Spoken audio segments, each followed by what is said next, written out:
Welcome to Math United.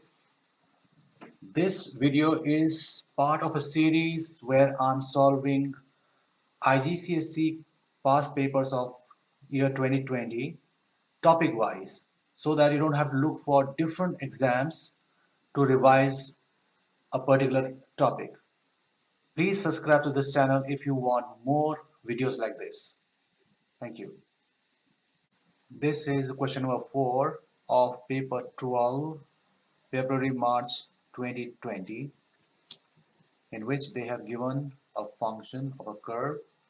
Then they're saying that at x equal to 2, it meets the tangent meets at y-axis at point P. So let's draw any curve. So this is the curve, okay? So suppose x equal to 2 is here.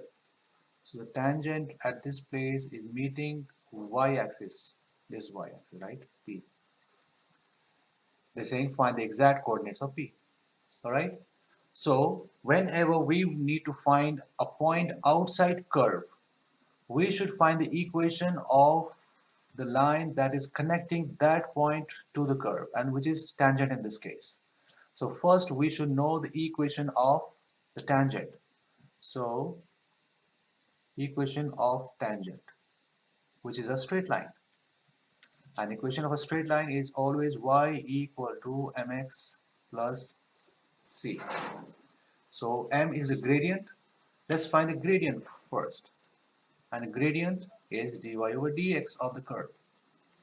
The differentiation of the curve gives you the gradient of the tangent.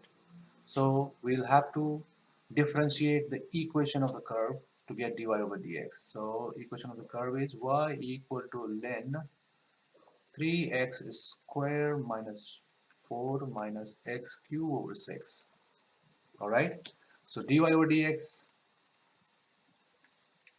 since there are two parts of this is one term, not multiplying or dividing with anything, this is one term. So we'll do them separate. So the differentiation of ln is the reciprocal of whatever is the content of ln, which is 3x square minus 4 in this case, and further we multiply what we wrote with the differentiation of what was inside. So the differentiation of 3x square is 6x. Differentiation of minus 4, which is a constant, is 0, so no need to write. Alright, let's go to next one. 6 is a constant, a denominator, will not touch it. Only x cube will be differentiated, which will be 3x square. And we can cancel 3 and 6. Alright, we got it. So now, at x equal to 2, what is the gradient? That's what we need to find.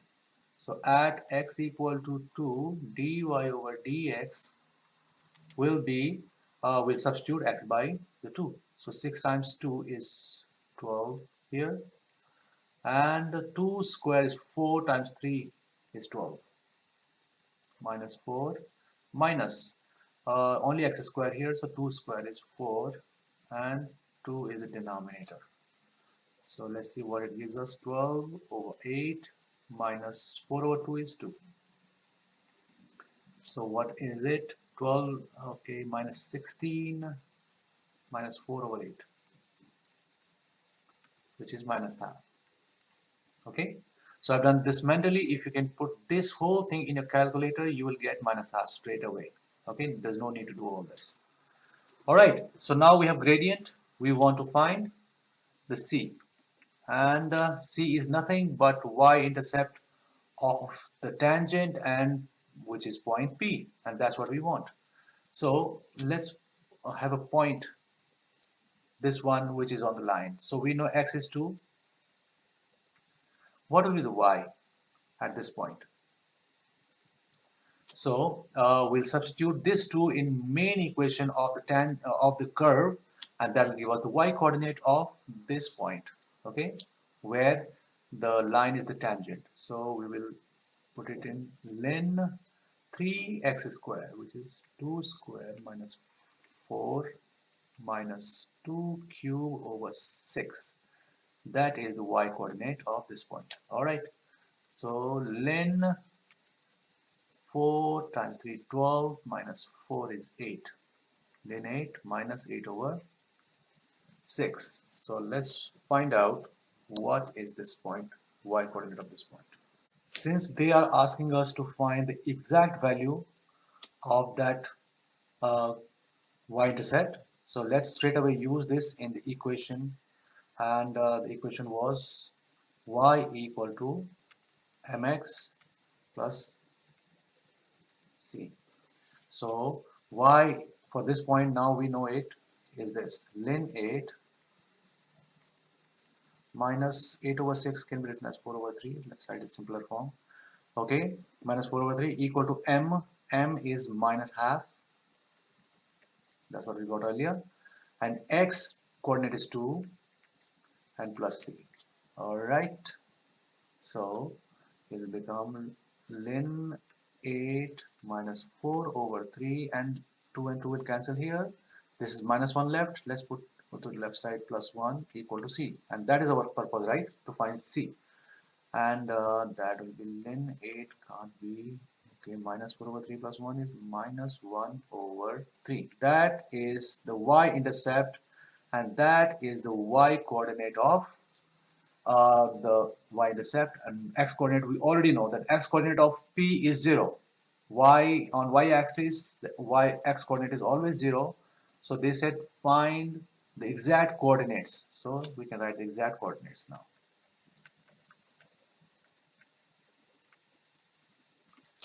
Okay, they are 0 and ln 8 minus 1 over 3.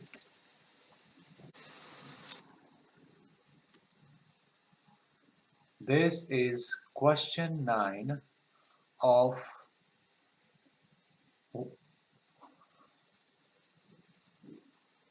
This is the solution of question 9 of February-March 2020 paper 2022. So in this question they have given a function. They're saying use differentiation to find the change in y if x changes from 0.5 to 0.5 plus h, where h is very small. This is a very repetitive question which is asked in different exams. So follow the solution very carefully. It will be used in many other questions as well. All right. So let's copy the function first. Y equal to e to the power 3x sine x over x square.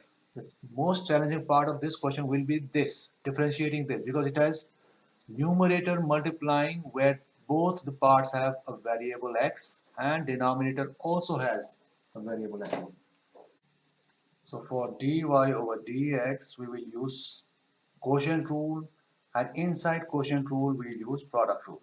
So first of all, x square is squared, right? That is the first step of quotient rule. Now the denominator is written as it is, but the numerator is differentiated. That means this numerator, the top part, will be differentiated, and because two parts are multiplying, we'll use product rule for that. So for product rule, I will first copy e to the power 3x as it is, and I will differentiate sine x, which is cos x, plus I will keep the sine x as it is, and I will differentiate e to the power 3x, which will be 3 times e to the power 3x. All right, the second part of quotient rule now, minus the denominator will be differentiated, which is 2x. If we differentiate x square, we'll get 2x. And numerator will be written as it is, whatever it is. We don't touch it because we have already differentiated it in the first part. That's it. Now, they're saying that the x is increases from 0.5 to 0.5 h. That means delta x is h. The change in dx, change in x rather, is h, which is very small. So we have to find what is the change in y for that specific change in x. So whenever we have a small change, dy over dx becomes delta y over delta x. So we can use the same expression for delta y over delta x. All right, so delta x, this is h. Delta y we have to find out, and x is 1.5. When it changes from 1, sorry, not 1.5, 0.5 to 0.5 plus h, that is from 0.5 h, the addition is negligible, very small. So we will substitute x by 0.5, the main number. Okay, so let's put it here. 0.5 square e to the power 3 times 0.5, which is actually 1.5, cos a radians 0.5. Never use degrees. Please, if you use degrees, it will be wrong. 0.5, let's write 3 in front so that it does not confuse with e to the power 3x. So let me write 1.5 straight away this time. Minus 2 times 0.5 e to the power 1.5 sine 0.5 and closed. Yeah. Okay. So now divide by x to the power 4. 0.5 to the power 4, because square and square will make it to the power 4. Such a complicated number, but no problem. Just put this in your calculator and it will give you the answer. My calculator gives me 0.7137714 we can write. So delta y comes out to be 0.714h. This is the solution of question 11 of February-March 2020, paper 22, IGCSE. So in this question, they have given a cylinder. Its volume has been given to us, and we need to find the minimum outer surface area of this particular cylinder.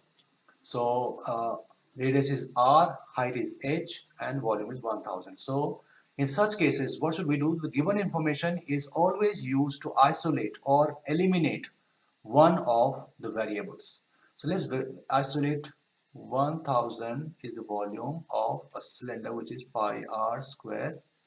H is the formula, right? I want to eliminate h, so I isolate h. And why h? Because r is a square, so a square root will be involved. I don't want to do that.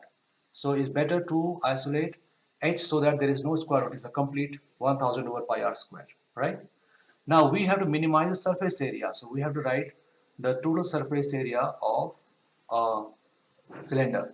And they said it's an open at one end. That means one circle is missing. And we can say that this circle is missing.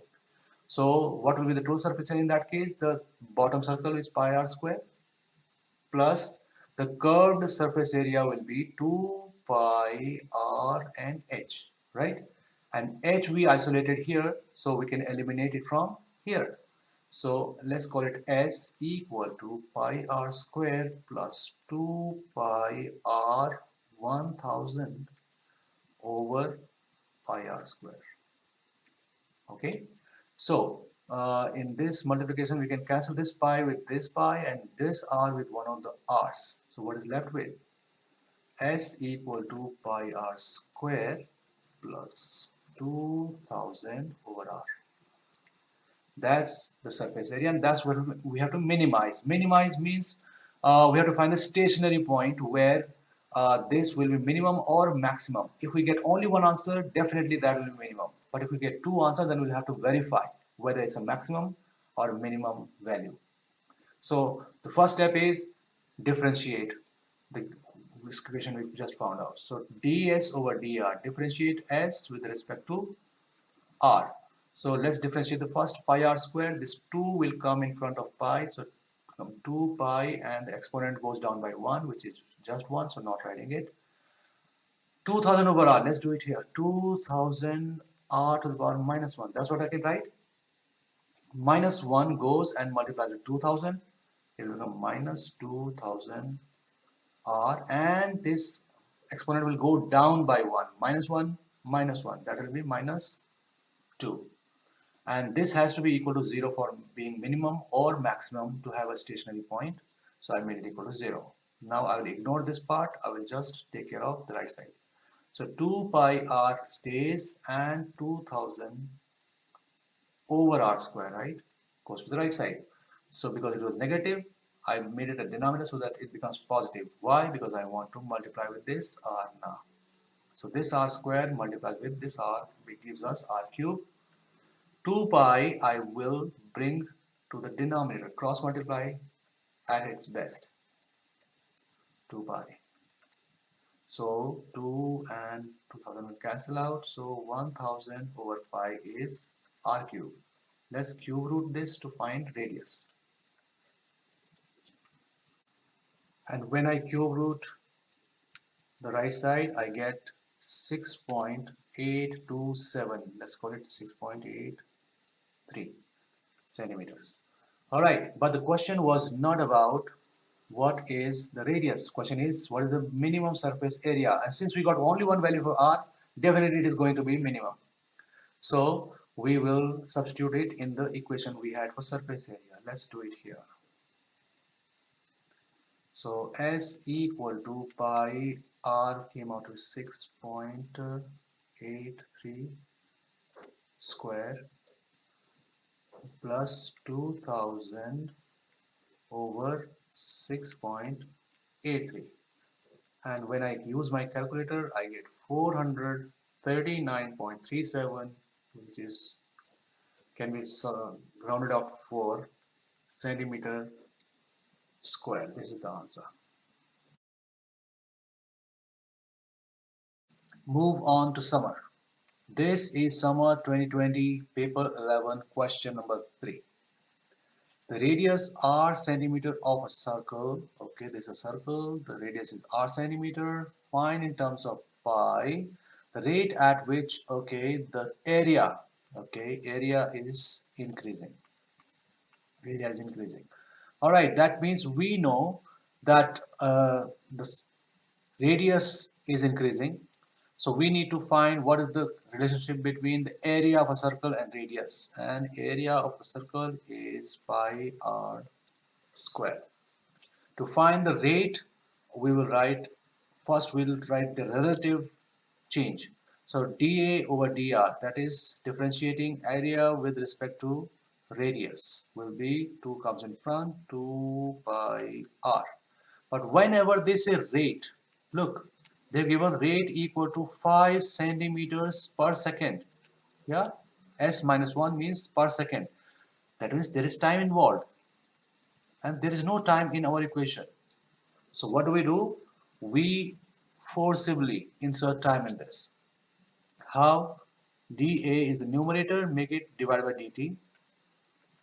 dr is denominator, make it divided by dt. Because we have not changed anything. We have divided both of them by the difference in time in which this area changed and radius changed. And that will be 2 pi r again. No change in the right side, only the left side. And this is rate at which the area is changing. This is the rate at which the radius is changing. So we know dA over dt is unknown, but dr over dt is given 5 centimeters per second. Okay, so I'll keep it 5 only, equal to 2 pi r. So dA over dt will be 5 will multiply with 2 pi r becomes 10 pi r. So this is the rate at which the area is changing, at the rate at which area is changing, but it is variable because r is variable. R is also changing, but they're saying a specific time when r is 3 centimeters. What is the rate of change in area? So dA over dt will be 10 pi times 3, which is 30 pi. So the answer is 30 pi. The unit of dA over dt will be centimeter square per second. That is the rate at which area is increasing. This is question 5 of summer 2020 paper 11. Here a curve equation has been given, which is y equal to ln 3x square minus 1 over x plus 2. They're asking us to find the equation of a tangent at x equal to 1 and in this format. Alright, so for equation we need to have this format. That's what they're saying. We know this is gradient and this is y-intercept, and gradient is nothing but dy over dx. So let's start with that. We will differentiate the equation of the curve, and because they are dividing, we can use the quotient rule. So we'll square the denominator first, then we'll write the denominator itself, and then we will differentiate the numerator. Here's a ln. In case of ln, we just reciprocate what is the content of the ln, and we multiply it by the differentiation of the content. Okay, let's create some space.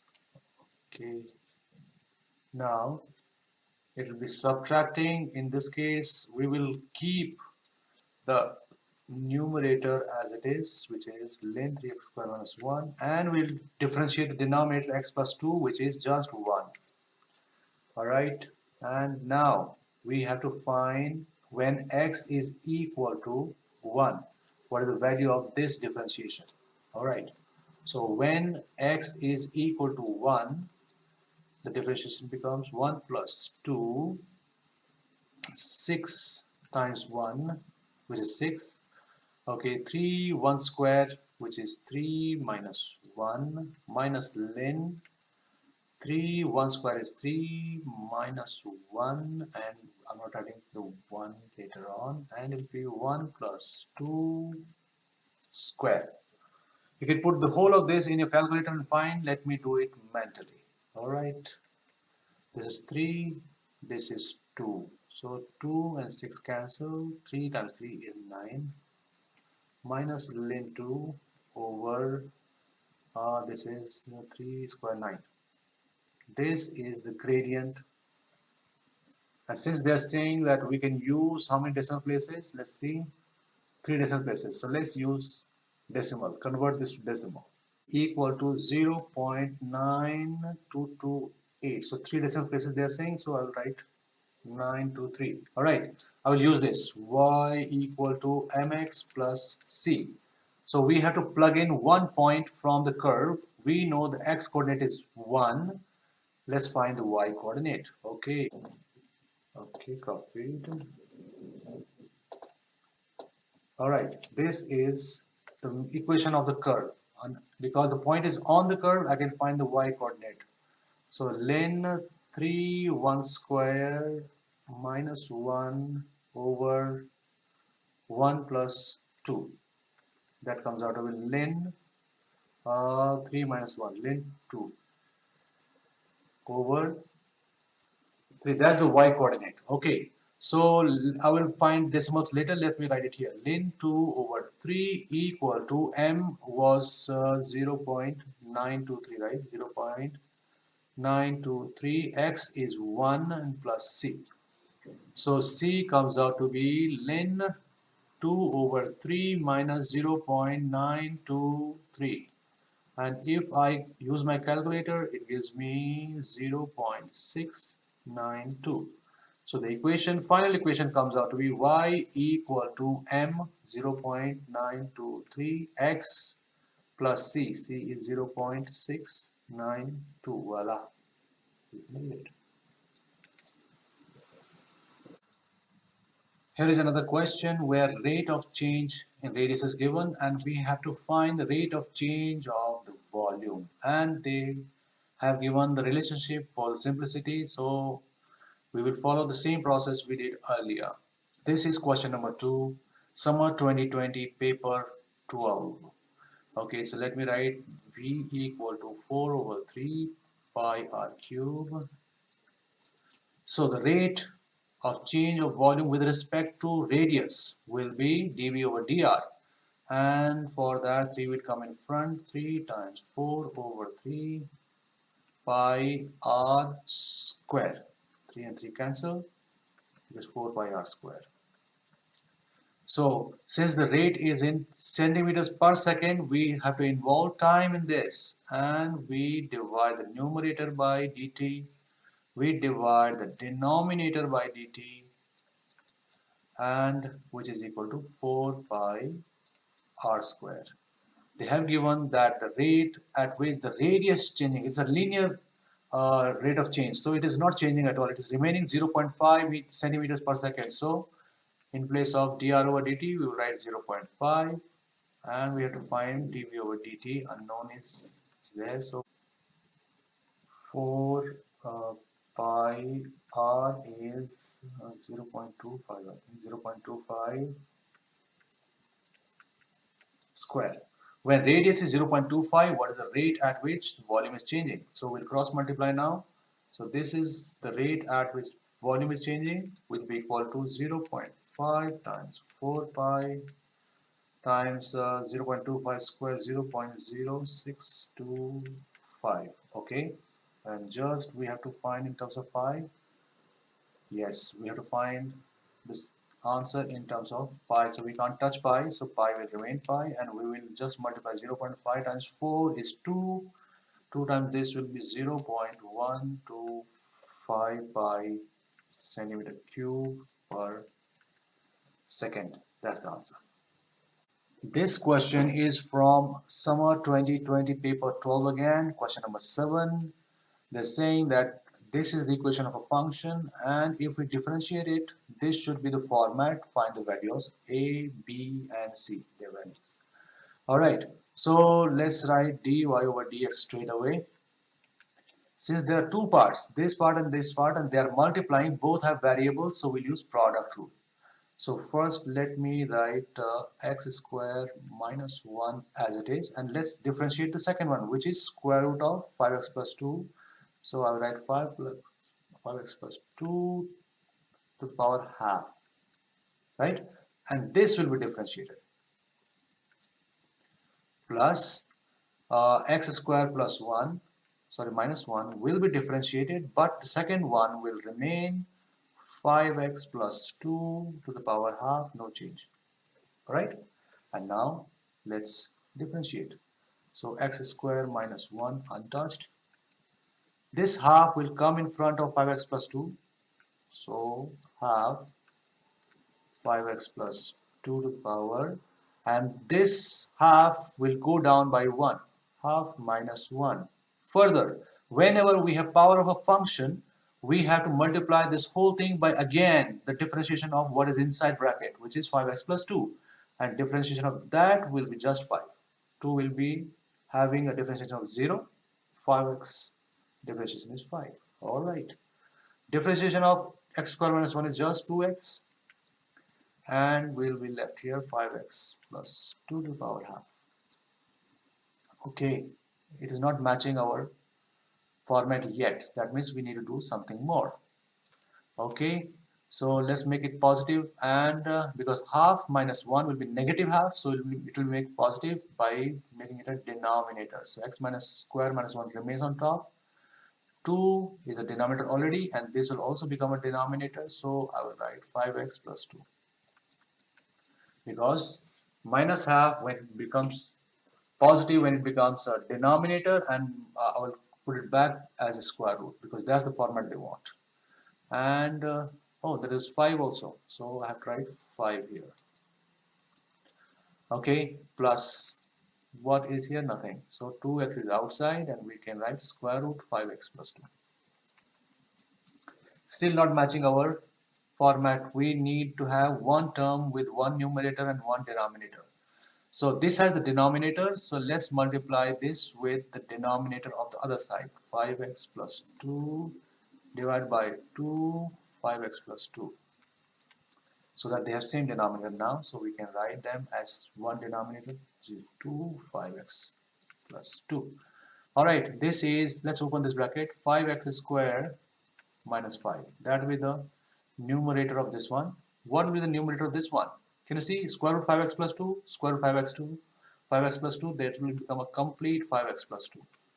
Alright, so this is gone, we have taken care of this, we have taken care of this. This 2 is remaining and 2x. So there will be 4x in front and plus in between. Alright, let's open the bracket again. So 5x square minus 5 plus 20x square plus 8x over 2 square root 5x plus 2, and now this is matching somewhat to the format they want. Okay, 5x square and 20x square makes it 25x square and plus 8x minus 5. Yeah, 8x has no other like term, minus 5 also has no other like term, so we'll keep it like this. And let's compare with what they want. Yes, ax squared plus bx plus c. So a, b, c, all three are with us now. A is 25, b is 8, and c is negative 5. Let's move on to the B part. What is the B part saying? Find the coordinates of the stationary point of the same function where x is equal to greater than 0. So our value should be greater than 0 and give each coordinate correct to two significant figures. Okay. So to find stationary point, dy dx is set up equal to 0. And this was our dy over dx, this one. dy over dx. So 25x squared plus 8x minus 5 over 2 square root 5x plus 2 is equal to 0. When we do cross multiply, this denominator sacrifices itself, becomes 0, so it is insignificant now. We are just left with a quadratic, let's write it down there, 25x squared plus 8x minus 5 equal to 0. Alright. So directly using calculator we got x1 equal to minus 0.6349, but they're saying two significant figures, so they're enough. When x2 second answer was positive 0.31. Okay, so we'll substitute these one by one into the equation to get the y coordinates. So it will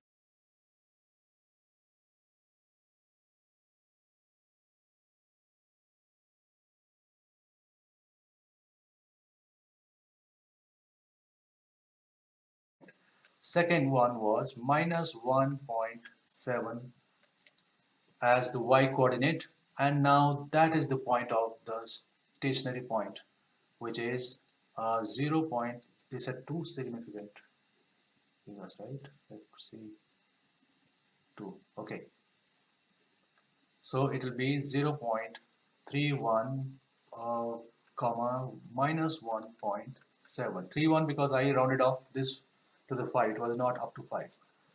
All right, C part. C part, determine the nature of the stationary point. Okay, to find the nature of the stationary point, there are two ways. One is that we differentiate this again, which will be a very tedious task. Yes, second derivative of this, because it has a denominator. Again, the whole process is to be followed. So let's do what? We have 0.31 as the x coordinate. Let's take a number which is little less than 0.31, so we can make it 0.3. Let's take one number which is more than 0.31. Let's make it 0.4. So substitute these numbers into the differentiation. This one, the one we got here. This was dy over dx, correct? Rather, this one, this one. Let's put them one by one. One should be positive, one should be negative, and that will tell us whether it is positive, whether it's a maximum or a minimum. So let me write it here.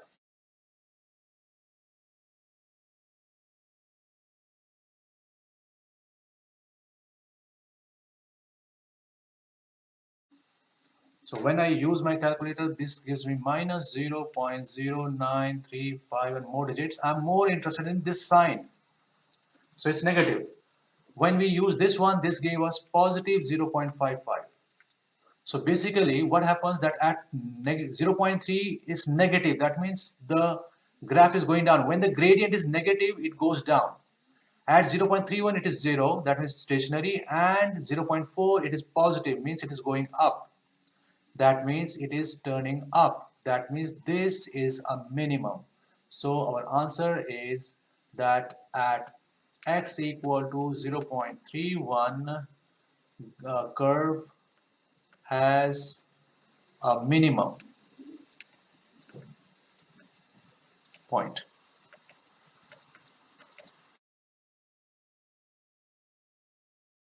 This is question number 10 from summer 2020, paper 13. They have given us a function, and they're saying that differentiation of this function should be in this format, and we have to find the values of a and b.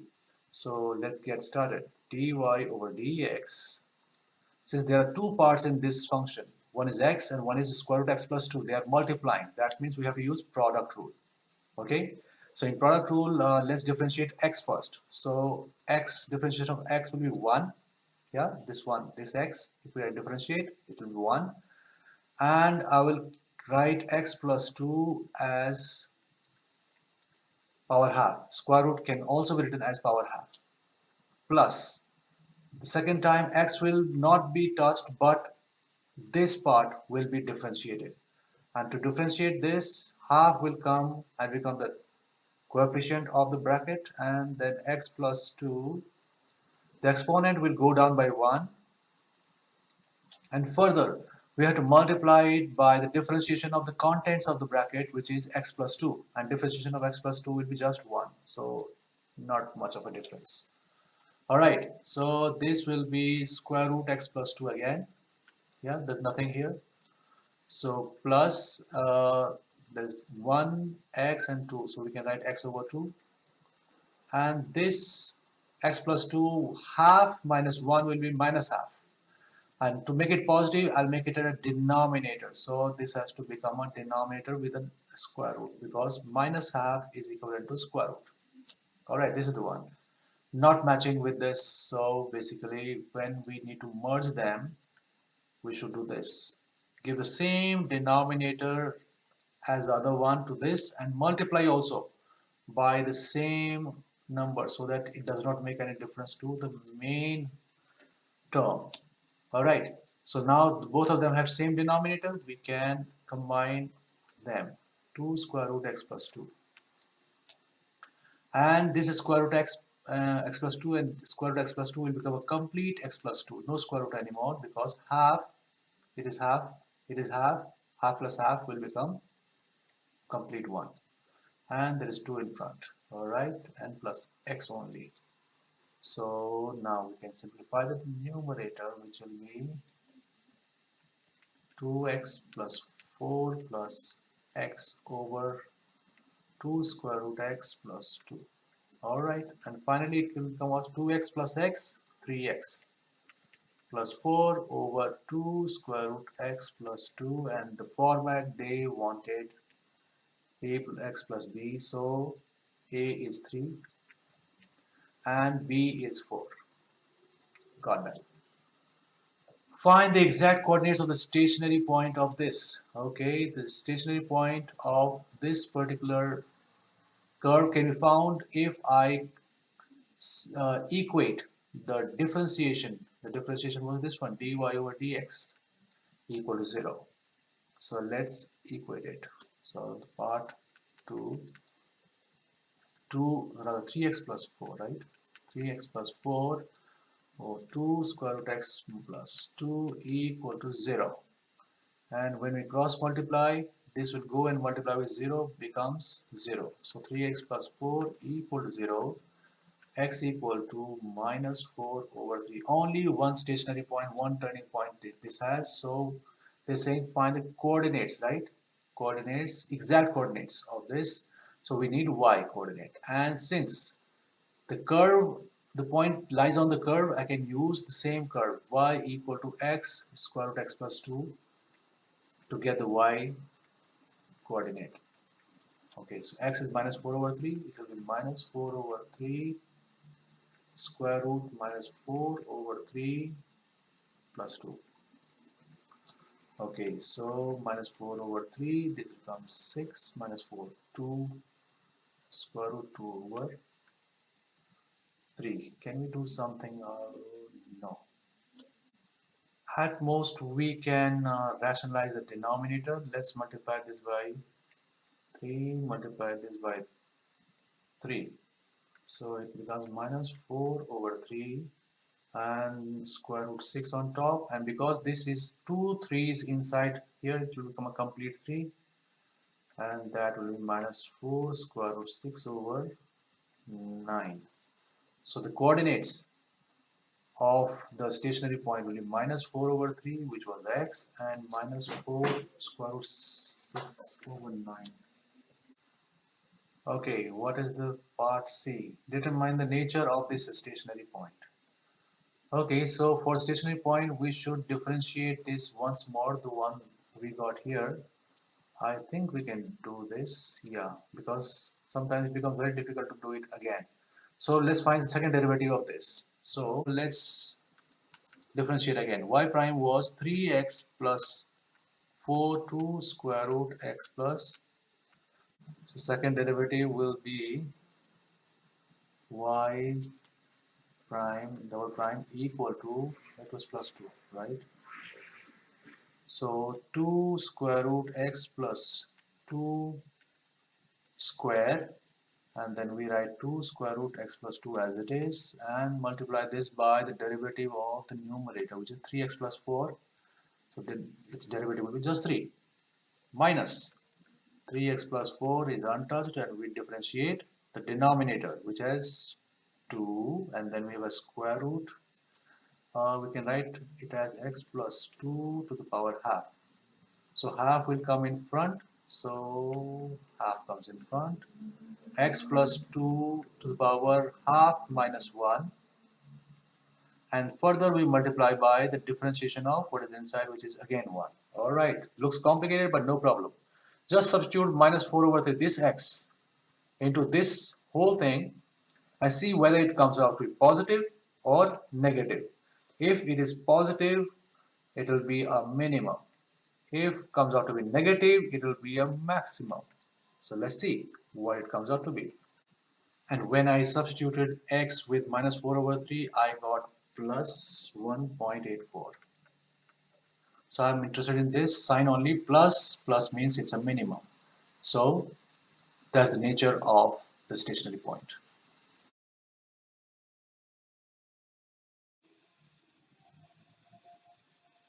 This is question number 12 of summer 2020 paper 21. This whole question is worth 13 marks. I've never seen such a high value question. I have chosen the A part first. We'll proceed to the other parts later. Here they say to find the x coordinate of stationary point of the curve this. To find the x coordinate of the stationary point, what do? We find dy over dx first, and we equate equal to 0. That means we have to differentiate the given equation of the function. Alright, so since there are two parts which are multiplying and both have variables, we will use product rule. So we will differentiate e to the power 3x first, and will not touch 2x plus 3 to the power 6. But next time e to the power 3x will stay same, but 2x plus 3 to the power 6 will be differentiated. Okay, so let's see what it gives us. Dy over dx will be, the differentiation of e to the power 3x is, first we copy e to the power 3x and multiply it with the differentiation of the exponent. That gives us 3 e to the power 3x. Now 2x plus 3 to the power 6 is as it is, then e to the power 3x, and now this is power of a function. That means this 6 will come in front, and the exponent of the power function will go down by 1, which is 5, and further we multiply it by the differentiation of the contents of the bracket. So 2 is the differentiation of 2x plus 3. This is it. So now we, in these two, we can see that e to the power 3x is here, e to the power 3x is here, so we can take it common because we want to make it equal to 0 later. For that, we need to factor this differentiation, and that's what I'm doing right now. E to the power 3x taken common. In this and this, 5 is the smaller number, so we'll take that as common. 2x plus 3 to the power 5, and let's see what is remaining. 3 is remaining, and one of this bracket is remaining because 5 has been taken out, so it is 6. We'll be left with 2x plus 3. In second part, e to the power 3x is already out, this is already out, so we are left with this 2 and 6, which is 12, and that will be equal to 0. So let's simplify the last bracket, and this will be 6x, yeah, and 9 plus 12. 3 multiplied by 3 is 9 plus 12 is 21 equal to 0. So what are the x coordinates? They're saying find the x coordinates. So this will give you, rather it will not give you any, because e to the power nothing will give you a 0. So this is an invalid option. So we'll go to the second one. Power 5 is meaningless. We'll just say 2x plus 3 is 0. So x comes out to be minus 3 over 2. This is our first answer. This one will give us a third answer. 6x e plus 21 equal to 0. So x is minus 21 over 6. And if we divide by 3, we get minus 7 over 2. This is the second answer. There are two answers, two x coordinates. Let's move on to the B part.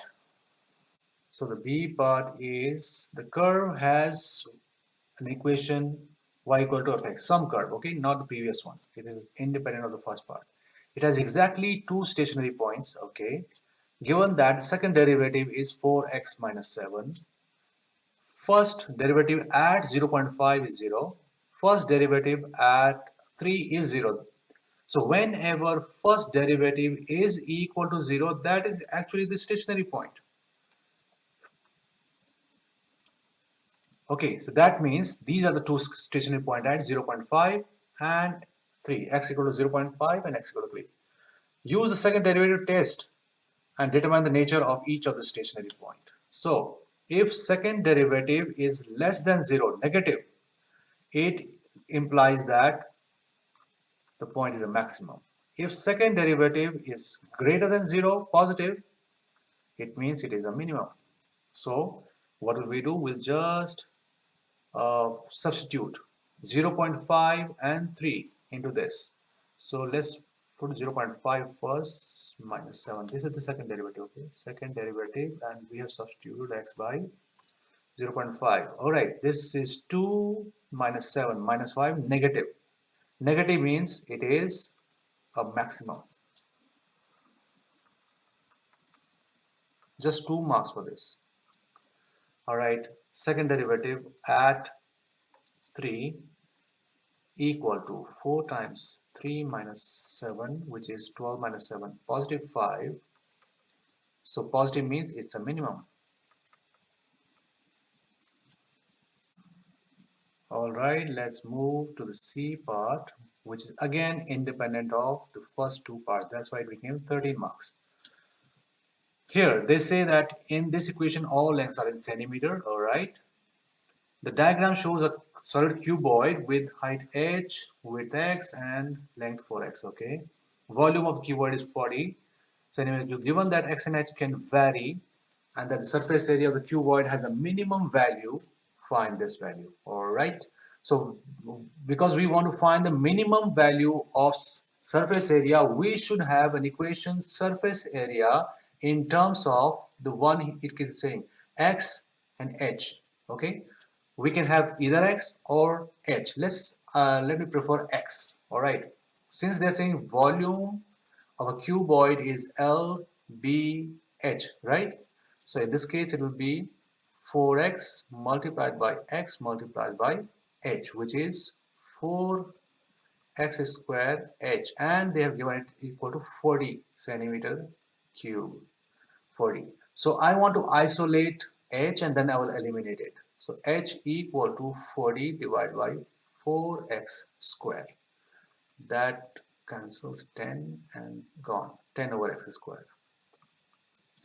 So we wanted to minimize the surface area. So we'll find the surface area of this cuboid.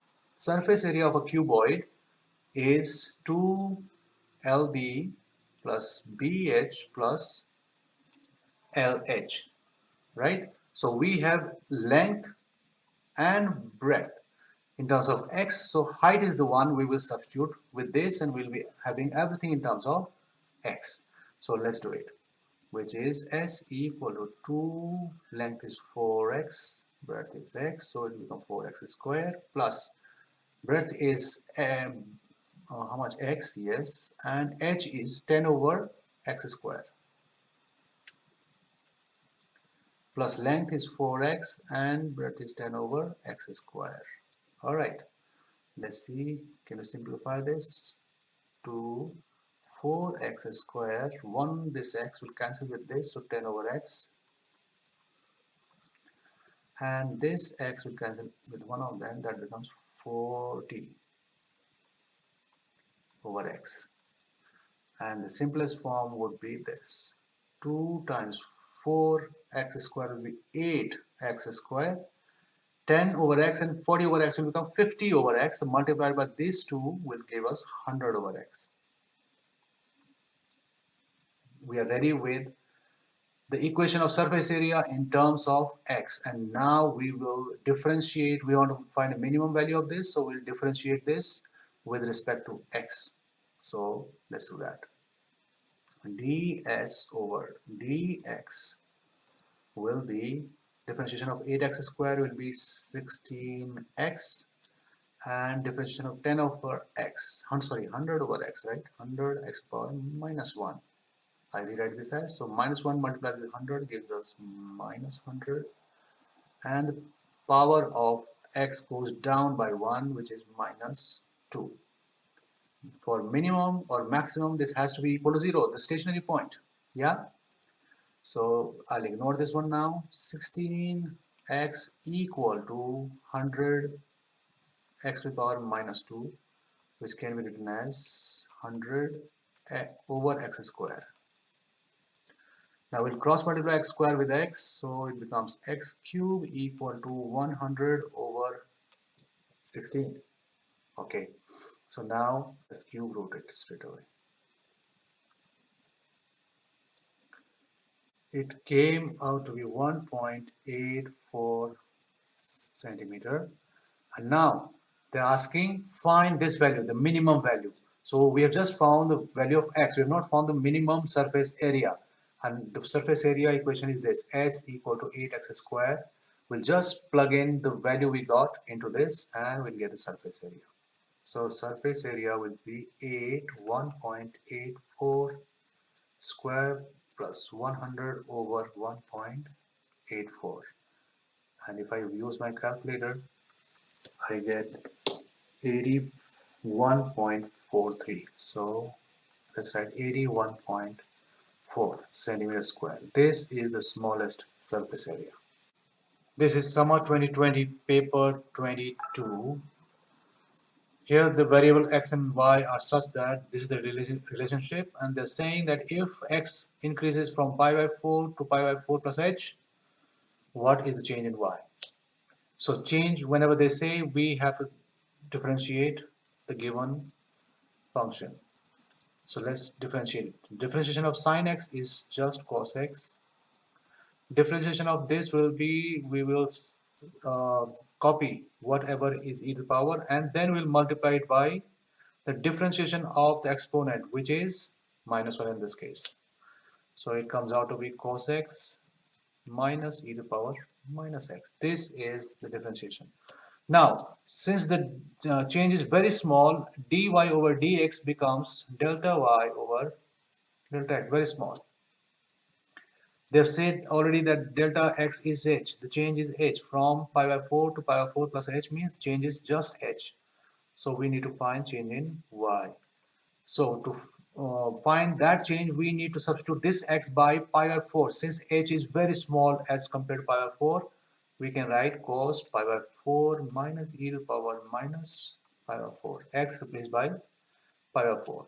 And now delta y will be h multiplied by cos pi by 4 minus e to the power minus pi by 4.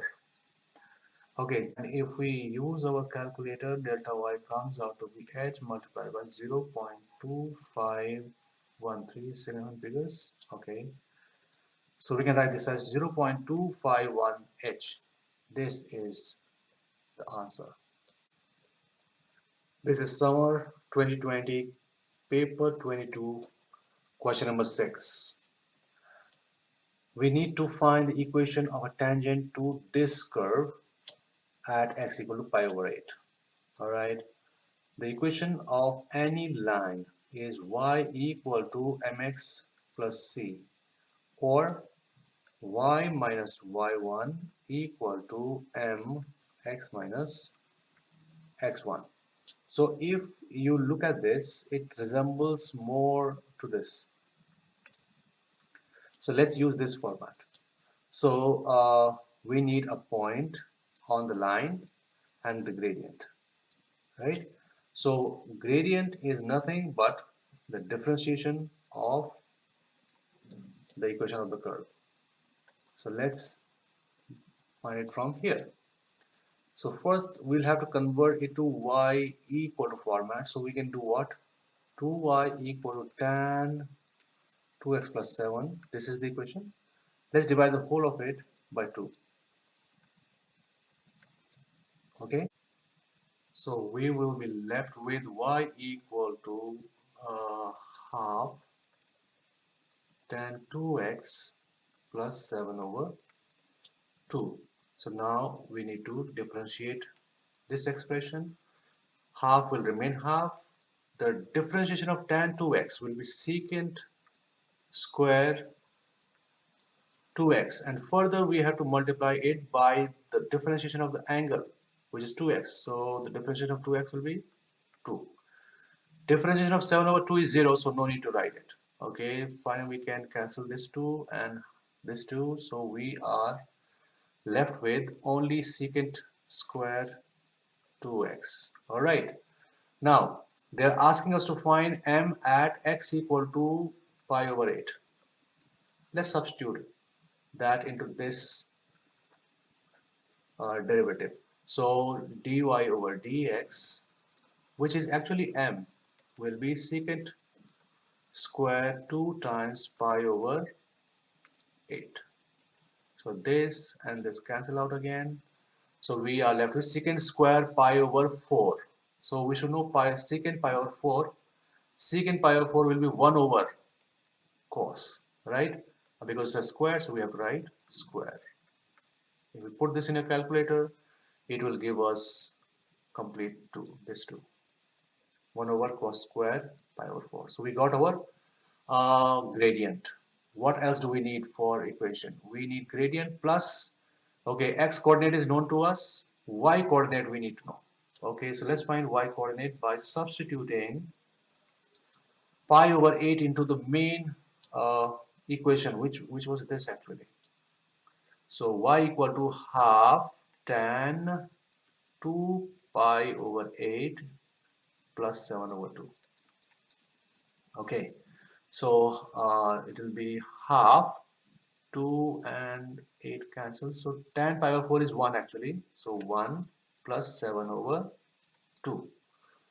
Great. So what does that give us? It gives us half plus 7 over 2, which is 8 over 2, so 4.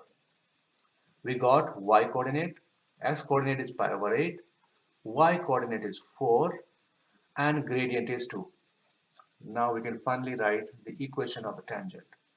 Y minus y1, that's 4, equal to m is 2, x minus x1 pi by 8, x minus pi by 8.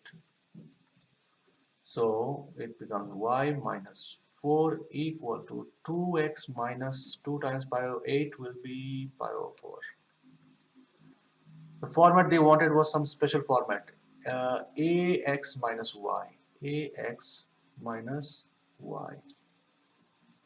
Alright, so no, this is not ax minus y, so we'll have to bring this 2x to the other side. Y minus 2x equal to 4 will come to the other side, 4 minus pi by 4.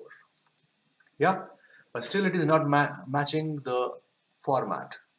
So what we can do, we can multiply the whole equation by minus 1 so that it matches the format they want. So finally, what do we get here? This 2x will become positive, y will become negative, equal to pi of 4 will become positive, and 4 will become negative. So now it matches with everything they wanted. Ax minus y equal to pi over b minus c or plus c. plus C. So plus C. So now let's compare with the format. So A becomes 2, B is 4, this is B, 4, and C is minus 4. This is the final answer. There is a B part also for this. This tangent intersects the x-axis at P. Alright, if we see this is x-axis and tangent is intersecting here, so this is P. Alright, so we know that the y coordinate is 0 for P. Yeah, because that's the x-axis. Alright, and y-axis at Q. Wow, x-axis, y-axis at Q. Alright, find the length of PQ. Alright, we have to find the length of PQ. So let's use the same thing here. So if this is x-axis, it intersects x-axis at P. If this y-axis intersects here at Q. So we know that at P, y is equal to 0. It will be something 0, right? What is that something? Let's put y equal to 0 and we'll get it. So what was the equation? It was not the equation was this one. All right, so let's put y equal to 0. So 2x minus 0 equal to pi over 4 minus 4. So x will be half pi over 4 minus 4. And if I open the bracket, it becomes pi over 8 minus 2. This is the x coordinates, pi over 8 minus 2. We can put it in decimals also, but let's see if it is that required or not. So this is pi over 8 minus 2. Okay, what about this coordinate of Q? We know that here the x coordinate is 0. We have to find what is y coordinate. So in place of x, we will put 0. So 2 times 0, this becomes 2 times 0 minus y. 2 times 0 minus y equal to pi over 4 minus 4. So minus y equal to pi over 4 minus 4, or y equal to 4 minus, this is the y coordinate. Alright, now we have to find the equation. No, the distance PQ. We'll use the distance formula. So it will be, let's take this as x2. 0 minus pi over 8 plus 2 square, plus 2y, because 0 minus will change the sign of both, plus y2 will be 4 minus pi by 4, 4 minus pi by 4, and y1 is 0. So this, if I put this in my calculator, the answer I get is 3.59. This is PQ. This is question number 11 of summer 2020 paper 23. Here they have given a big cone and they're saying that this part is the actual cone. This part is the real existing, rather we'll call it frustum of a cone. And they have removed a smaller cone from the big cone to get this shape, and then it is filled with water. So we can say that this is like a bucket, okay? Not a good bucket, but yeah, this kind of bucket which had a cone at bottom which has been removed. All right, now what? They're saying these are the lengths W, 180, 90 R. They have given all the dimensions. First part, A part, is that we have to express R in terms of W. That's the first part, and then we have to show that the volume of the water is this. So let's express R in terms of W first.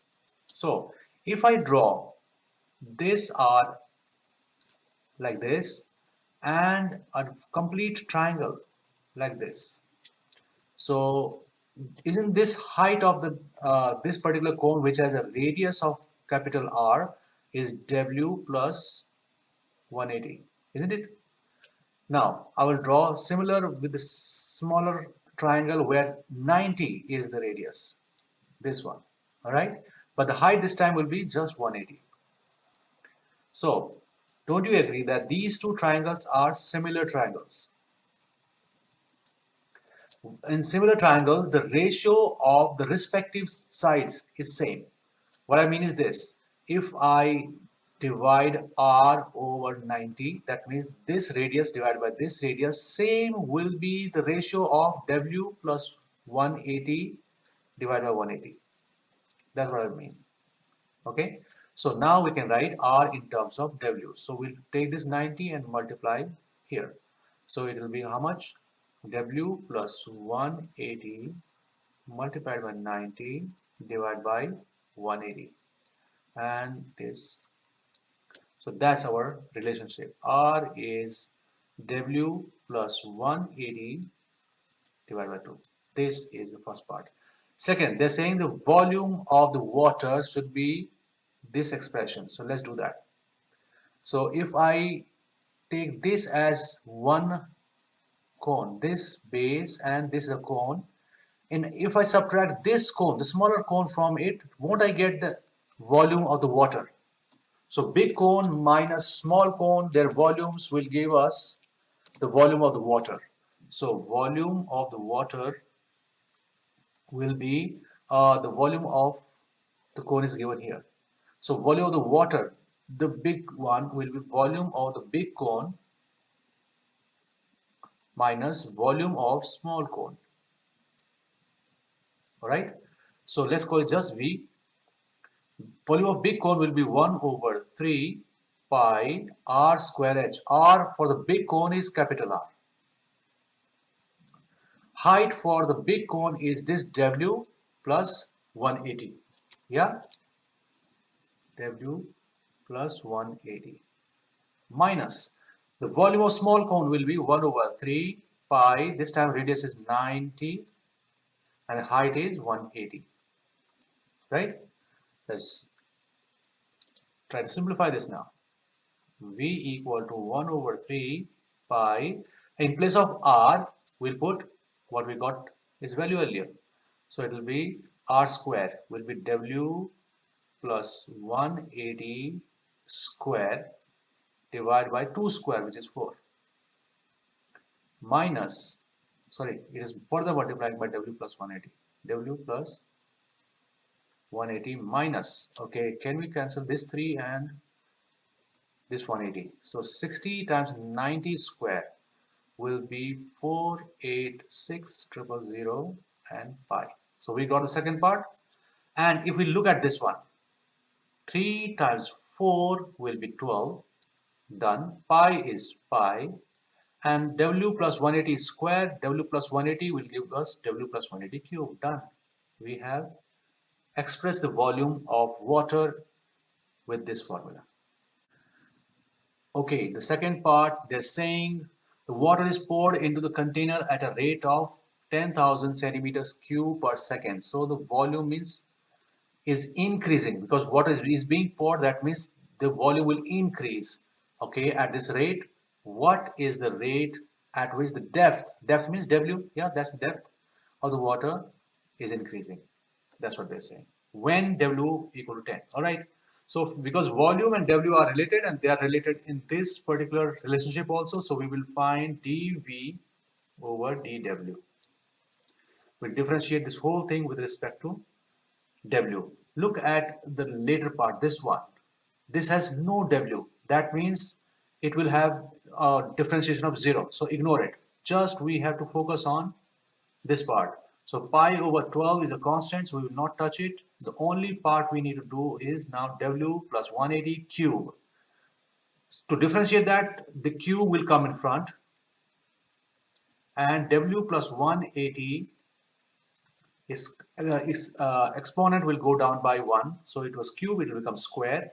Further, it will be multiplied by the differentiation of what was inside. So differentiation of W is 1 and differentiation of 180 is 0. So just 1, nothing else.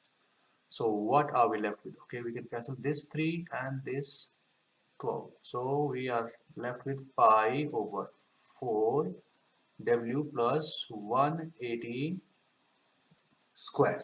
That is dV over dW. Now, the rate at which the volume is increasing is 10,000 centimeters cubes per second. That means time has to be involved. And what will I do to involve that? I will divide the numerator by dt, divide denominator by dt. So this becomes the rate at which the volume is increasing, which is 10,000 they have already given. dW over dt is unknown to us, so we'll keep it. The height is changing at certain rate, equal to pi over 4 and W. When W is 10, at that specific time, what is the height? Because if you see at the shape of the cone, the height will not change at the same rate. Because the radius here is less, the rate at which the height will change will be faster. As it goes up, the rate of change in height will be slower. So good. We have to write in place of W, we have to write 10 because specific time given plus 180 square. Let's do one thing because this has to be a numerator to know this. So let's take it to the other side. W over dt equal to 10,000 remains where it is. But this pi by 4 and this will become a denominator. So pi over 4. 4 when a new denominator of a denominator becomes numerator. So I will multiply here. And 10 plus 1 it is 190 square. That's the answer. So if I put that in my calculator, so dW over dt I get is 0.3526, that is 3.3. Okay, centimeters per second. This is the final answer. This is the next question of the same exam, paper 23. I have chosen only part A and that too the first part of that part A because the rest of them are not based on differentiation, so I will solve only this one. It says given that fx is this, so show that f prime x, that means differentiation of this is this. So fx is 1 over cos x, right? We have to find f prime x. So we have to differentiate this. We can do quotient rule. We can use quotient rule for this, all right? So f prime x will be, according to quotient rule, the denominator is squared, all right? Then what happens? We write the denominator as it is and we differentiate the numerator. In this case, 1 is the numerator, so we'll differentiate this. Minus, the numerator remains same, we differentiate the denominator.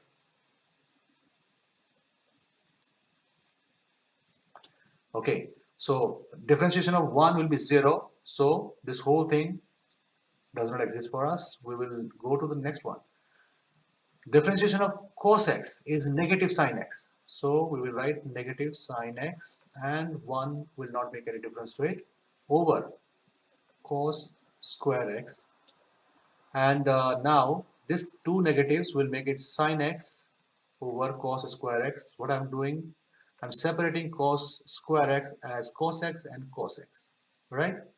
So can you see this part, sin x over cos x is what? Tan x. And if I write 1 here, 1 divided by cos x is secant x. And this is what they wanted us to show. The next question is from winter 2020, paper 11. They have given y equal to this, tan 3x of sin x. They are asking us to find dy over dx when x is pi over 3. That is part A. So let's do it. So dy over dx, since that is a fraction again, so we can use a quotient rule. So denominator is squared. That denominator is written same, but tan 3x, the numerator will be differentiated. Okay, minus the numerator remains same, tan 3x, but denominator sin x will be differentiated. Okay, that comes out to be sin square at the bottom again. Sin x remains sin x. Okay, tan 3x, the differentiation of tan is secant square, right? Secant square 3x and further multiplied by the differentiation of the angle. The angle is 3x. The differentiation of 3x will be 3. Alright, minus tan 3x, and differentiation of sin x is cos x. Alright, they're asking us when pi x is pi over 3. So we'll substitute pi over 3 in whole of it, and we'll use our calculator to see what is the answer. So pi by 3 here, secant square 3 pi over 3 minus tan 3 pi over 3 cos pi over 3 over sine square pi over 3, and it gives us 2 square root 3. Good. Let's go to B part. Hence, find the approximate change in y as x increases from pi over 3 to pi over 3 plus h, where h is very small. Alright. So this was dy over dx at x equal to pi over 3, right? That's what it is. So now what will I do? Since h is very small change, so we will write delta over delta x, delta y over delta x equal to 2 square root 3, because x has been replaced by pi by 3. They're saying it is changing from pi by 3 to pi by 3 plus h. That means pi by 3 is the basic angle and small change is there. So we write pi by 3 in place of x, and that we already got. So delta y over h, right? Because change in delta x is just h, is 2 square root 3. So delta y equal to 2 square root 3h. That's simple. Okay, what is part C? Given that x is changing at 3 units per second, x is changing, okay? So we can write this as dy over dx equal to 2 square root 3, right? So they said it is changing, x is changing at 3 units per second. So we are adding time to it now. So that means dx over dt is 3 units per second. So dy over dt over 3 equal to 2 square root 3. Because again they're saying when x is pi over 3. So we can use the same value again. So dy over dt is 2 times square root 3 and times 3, which comes out to be 6 square root 3 units per second. That's the answer of part C.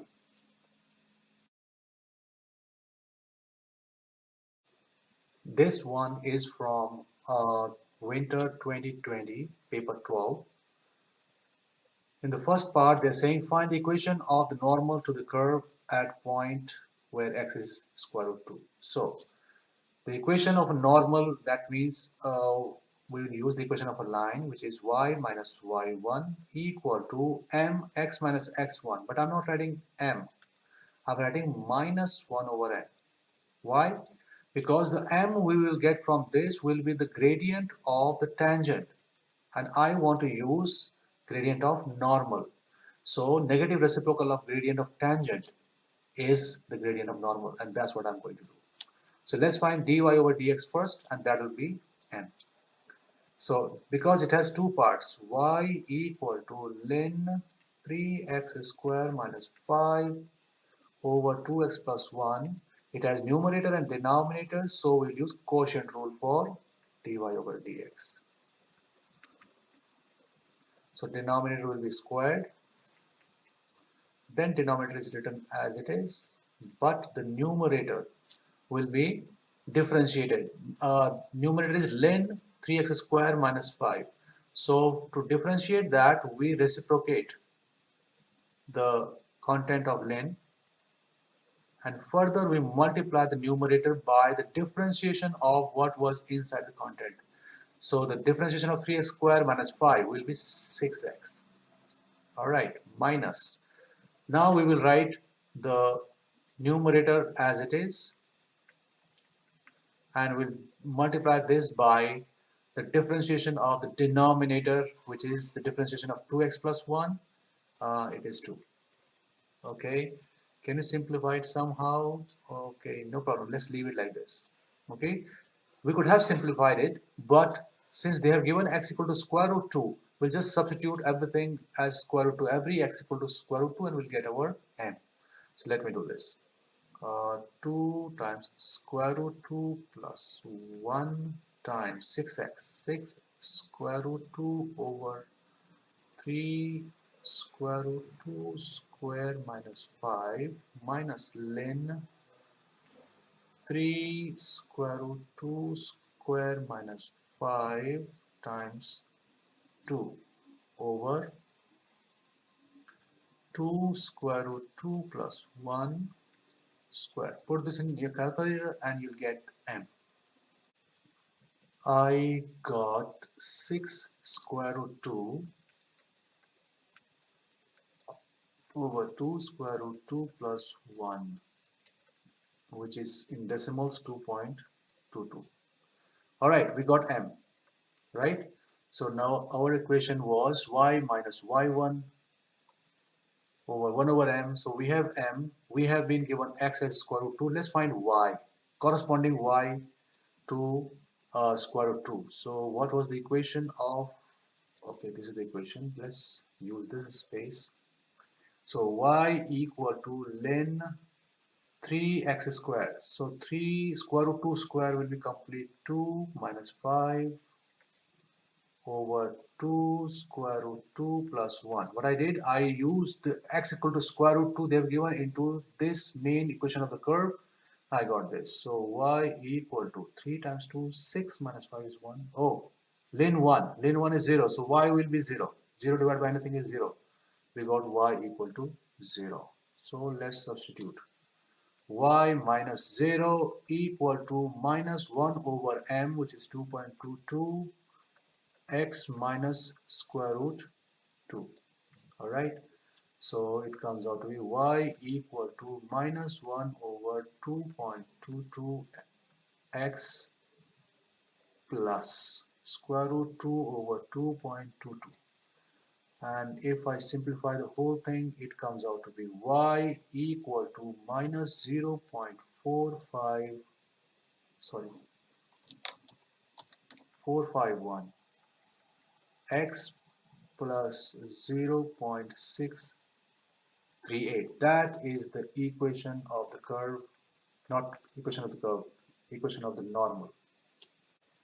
There is another part to this question. Find the approximate change in y as x increases from square root 2 to square root 2 plus h. Okay, so we know that dy over dx at x equal to square root 2 was how much? 2.22. Yeah. So when there is a very small change in y and x, we will write delta y over delta x, and it will also be equal to 2.22. That at that point, this is the rate at which it is changing. They said the change in delta x is from square root 2 to square root 2 plus h. That means the change is plus h, right? Square root 2 was originally there. So we'll write delta y over h equal to 2.22, and that's why the change in y will be 2.22 times whatever was the change in delta x.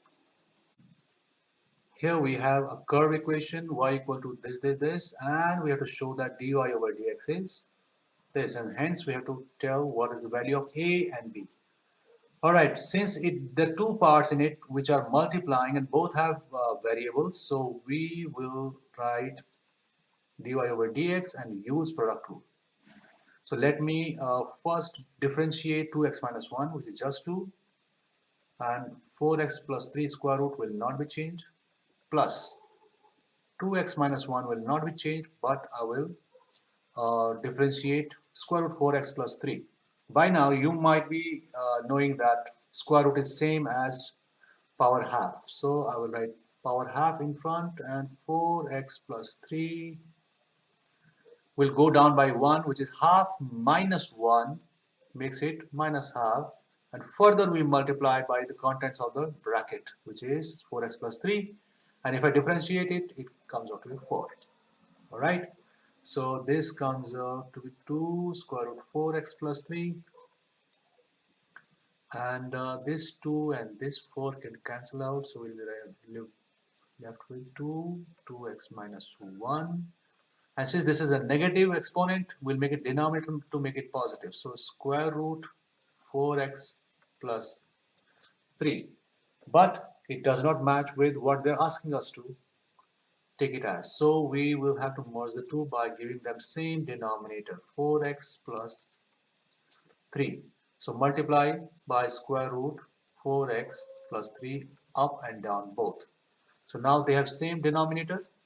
We can write only one denominator, 0, so 4x plus 3. All right. So now this is square root 4x plus 3 and this is square root 4x plus 3. When they multiply, they will become a complete 4x plus 3. And we have a 2 extra.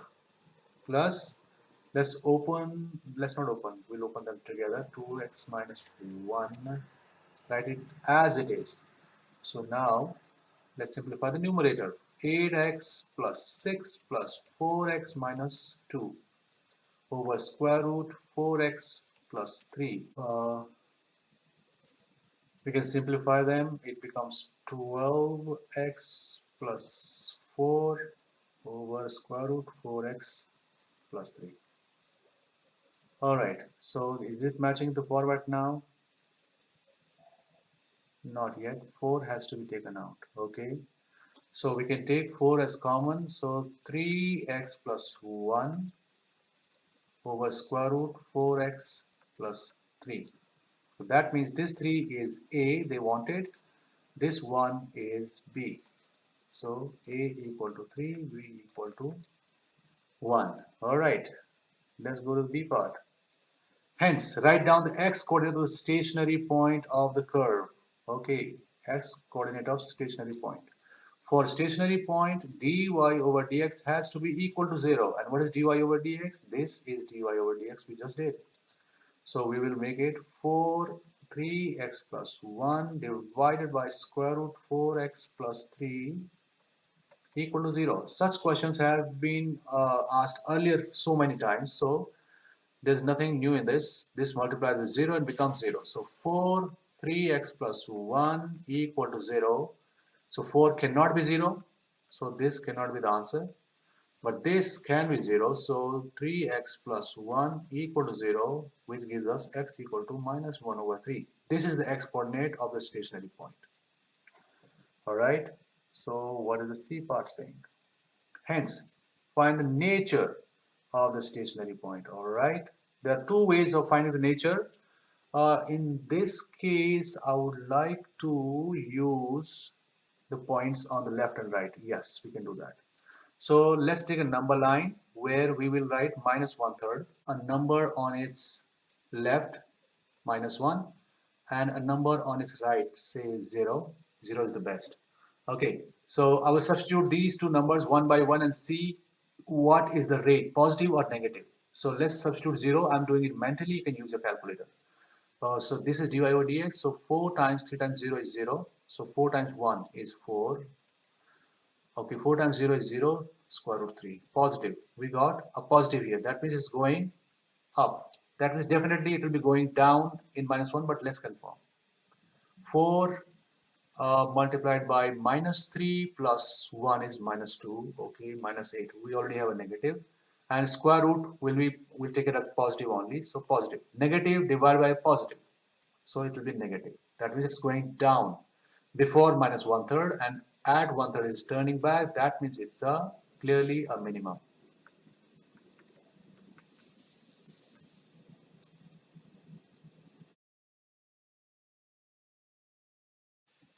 This question is from Winter 2020, paper 13, question number 2.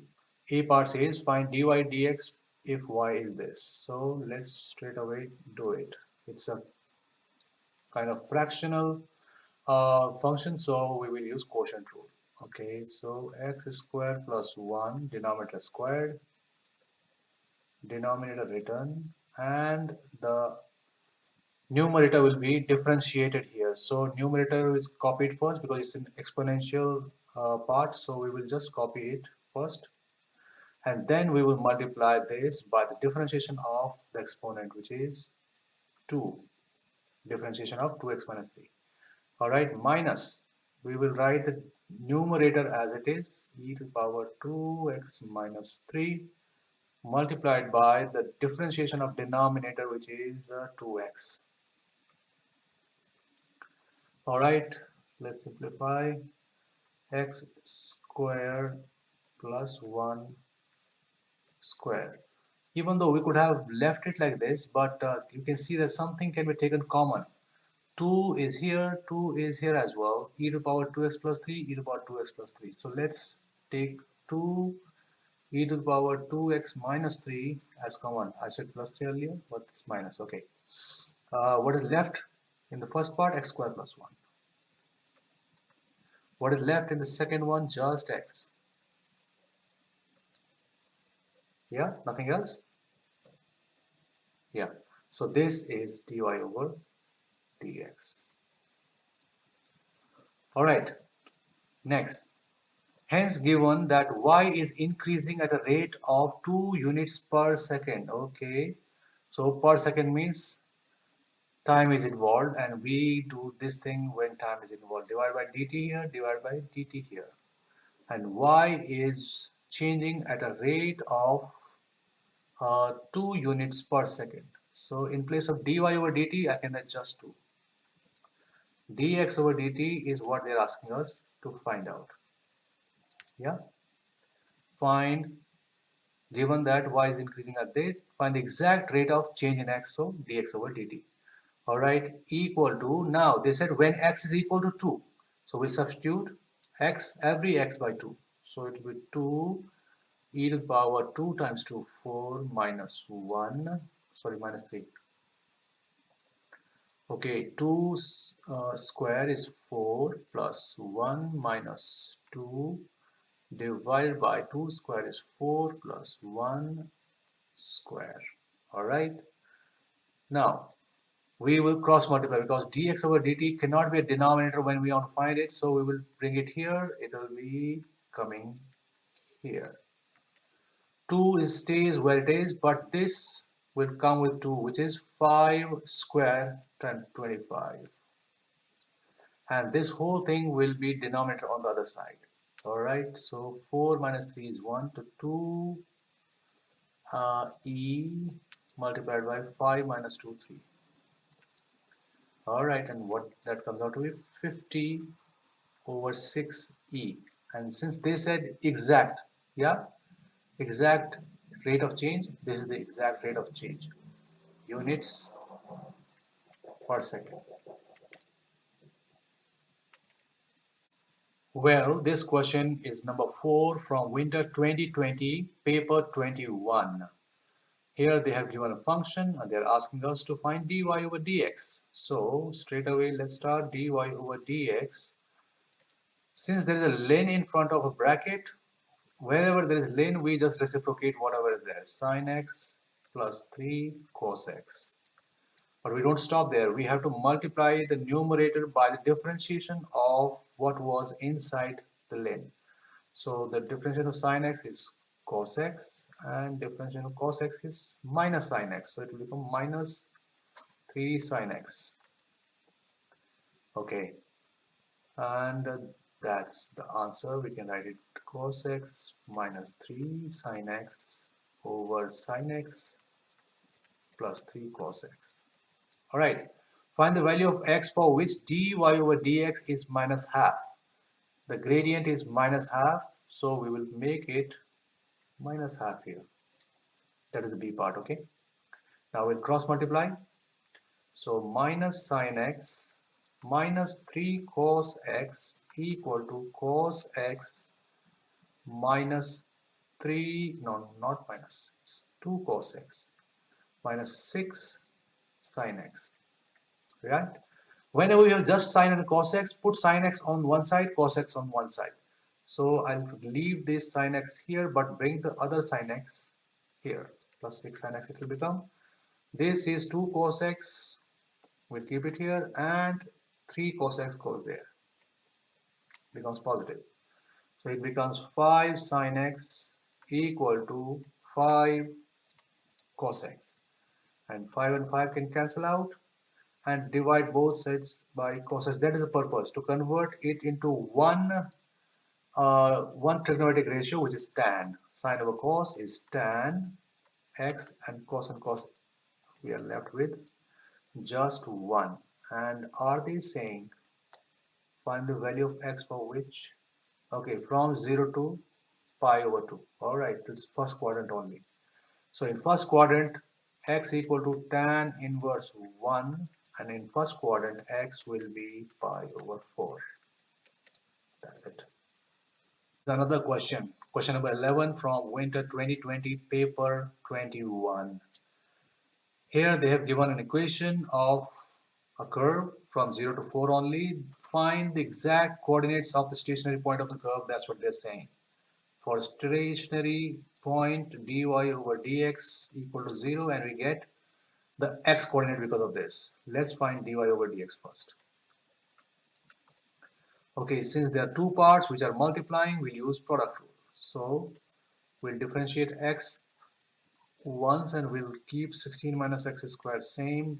Then we will keep x same, but we will differentiate 16 minus x squared. Okay, and power half, this power half also. All right, so differentiation of x is 1 square root 16 minus x squared plus x is x. Now in this differentiation, half will come in front. 16 minus x square, half minus 1 will be the differentiation. Further, we have to multiply this by the differentiation of what is inside. 16, there will be no differentiation, 0. But here it will be minus 2x. Alright.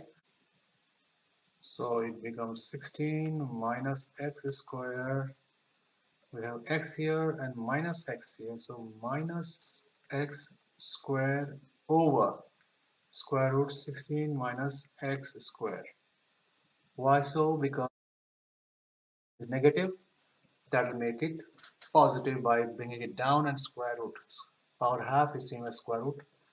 Alright, this has to be equal to 0.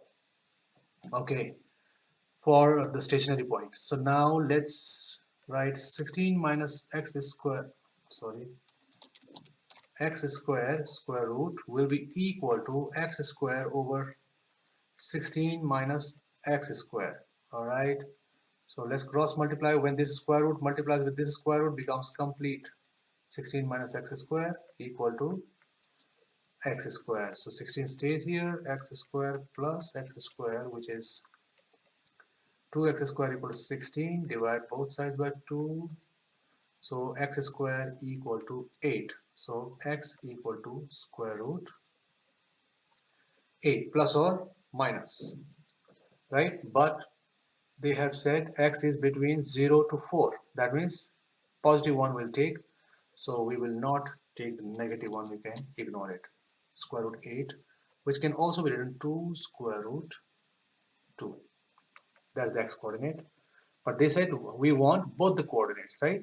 Coordinates, exact coordinates. So let's find the y coordinate by using the equation of the curve. So y equal to x is there. X we got 2 square root 2, right? 2 square root 2. And then 16 minus 2 square root 2 square. And then we have square root all over it. Alright. That comes out with 2 square root 2 square root 16 minus, this was 8. So 2 square root 2 and square root 8. So square root 2 times square root 8 is square root 16. That is 4. 4 times 2 is 8. So the coordinates of the point where the stationary point occurs are x is 2 square root 2 and y is 8. What is part B saying then? Okay. Find d over dx of this. Hence, evaluate the area enclosed by the curve, this, and the lines y equal to 0, x equal to 1, x equal to 3. Okay, we could have done this, but this does not involve differentiation only. It will involve integration, so we will avoid it. This one is the solution of question 5 of paper 2022, winter of 2020. A polynomial curve has been defined, and at x equal to 1 we have to find the equation of the tangent. So we will use the general formula y minus y1 equal to mx minus x1 for the equation of tangent. So the first thing we should do, let's do this. Let's find y. We know x coordinate is 1, y coordinate. So we'll substitute in the main equation of the curve x equal to 1 and we'll get it. 1 cube minus 6, 1 square plus 3, 1 plus 10. So it becomes 1 minus 6 plus 3 plus 10. 14 minus 6, 8. So y1 is 8. Okay. We have x1, now m is left. And m is the gradient, and which is equivalent to dy over dx. So we'll differentiate the equation of the polynomial curve. So it will be 3x square minus 12x plus 3. That will be the gradient at any point, but we want at x equal to 1. So at x equal to 1, it will be 3, 1 square minus 12, 1 plus 3. So it will be 3 minus 12 minus 3 plus 6 plus 3 minus 6. That's the gradient. And now we have everything. We can write the equation of tangent. Y minus 8 is y1. M is minus 6. X minus what is 1 is x. Alright. So it becomes y minus 8 equal to minus 6x plus 6. Let's bring everything to the left side. Y plus 6x minus 14 equal to 0. Okay, what's the next part? Find the coordinates of the point where this tangent meets the curve again. That means if this was a cubic, it is possible that it is going through 2 points. This is how it can go through 2 points. One is this point. We have to find the second point. This can be some other way also. It can be this way, that is a tangent and it is meeting at the other point. So this gives us a hint that at this point there will be two factors of the equation we're going to get. Okay, what I'm talking about is this. If this is, I can change this to y equal to minus 6x plus 14, correct? And the equation of the curve is x cubed minus 6x squared plus 3x plus 10, right? So both are y's and they are having same y at two places. So we can equate them to get one equation. X cubed minus 6x squared plus 3x plus 10 equal to minus 6x plus 14. Let's bring everything to the left side. Okay. So x cube is alone, 6x squared is alone, but 3x and this plus 6x will make it plus 9x because this on right side, when it comes to the left side, becomes plus. Similarly, 10 minus 14 will give minus 4 equal to 0. Now, this is a cubic equation. It will have three roots, right? But we know that x equal to 1 is a tangent here. That means two roots are already x minus x equal to 1. So factors will be x minus 1 and x minus 1. These are already two factors of this. We have to find third one. That's what they're saying. Find the second point where it is crossing, and that x minus something will be our third point. So what will we do? We will just multiply these two first. We know x minus 1 square is x square minus 2x plus 1. Let's divide the actual curve rather than the new one. This is the new question, right? X cube minus 6x square plus 9x minus 4 by this, and we'll get our third. So x will be the first, x cube minus 2x square plus x, this plus this minus cancels, minus 4x square plus 8x minus 4. So minus 4, we got it. Minus 4x square plus 8x minus 4. We got the third, rather it is the second actually, factor, x minus 4. So the root will be x equal to 4. This is the x coordinate. The second time the tangent is crossing the that curve again. And let's put this x equal to 4 into the equation, and we will substitute it in y equal to minus 6x plus 14. This was the equation of the tangent, right?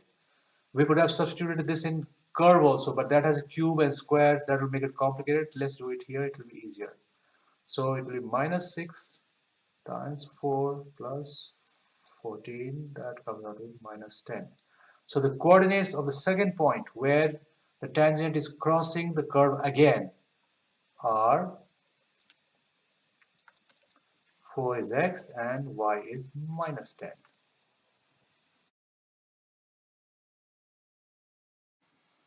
This is the solution of question number 4 of winter 2020 paper 23. They say find dy dx of this function. So let's get started straight away.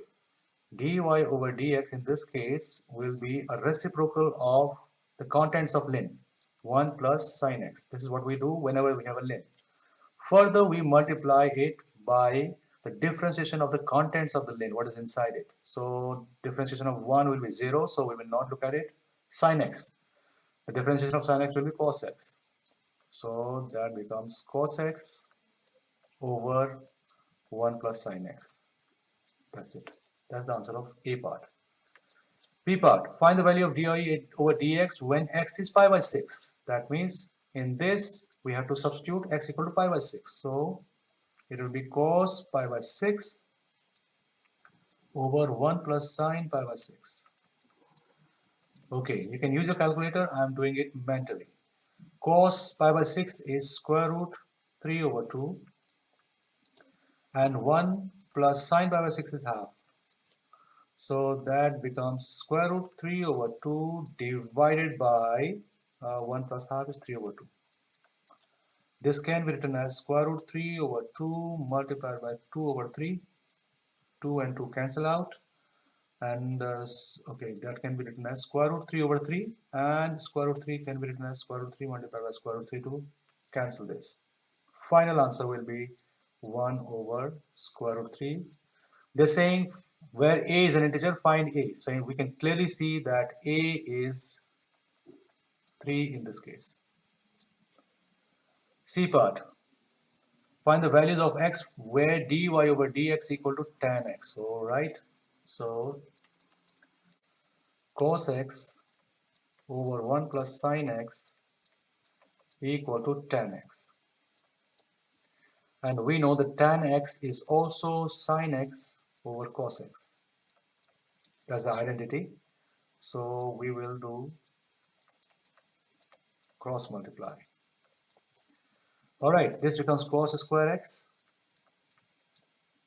And on the right side, it will be sine x plus sine square x. All right, so let's bring this cos to the other side. 0 equal to sine x plus sine square x minus cos square x. And now we can convert cos square x into sine square x. So sine x plus sine square x remains same, but this becomes 1 minus sine square x. That's another identity.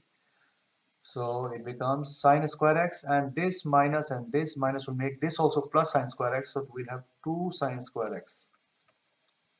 Then we have 1 sine x, and then we have this minus 1. All right. Now, some people can directly do with calculator. I am doing what? Substitution. Let's assume sine x equal to t. So this becomes 2t square plus t minus 1 equal to 0. And I will find the values of t that will satisfy this. For that, I need to factor this. So let me hurriedly factor this.